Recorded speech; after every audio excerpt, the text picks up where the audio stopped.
হবিগঞ্জ জেলায় যথাযোগ্য মর্যাদায় মহান স্বাধীনতা ও জাতীয় দিবস উদযাপন করা হয়েছে।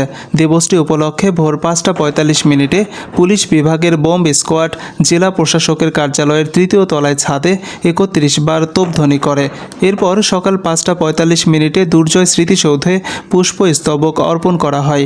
এতে উপস্থিত ছিলেন জেলা প্রশাসক doctor Faridur Rahman, police super ANM Sajdur Rahman, PBI SP Hayatun Nabi, civil surgeon doctor রতদীপ সহ বিভিন্ন সরকারি, আধা সরকারি ও স্বায়ত্তশাসিত প্রতিষ্ঠানের প্রধানগণ।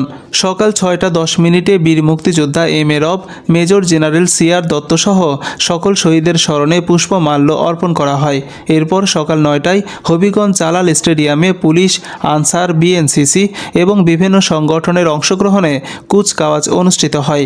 দিবসটি উদযাপন উপলক্ষে নানা কর্মসূচি পালিত হয়, যার মধ্যে জাতীয় সঙ্গীত পরিবেশন, পতাকা উত্তোলন ও স্বাধীনতা যোদ্ধাদের সম্মাননা প্রদান উল্লেখযোগ্য।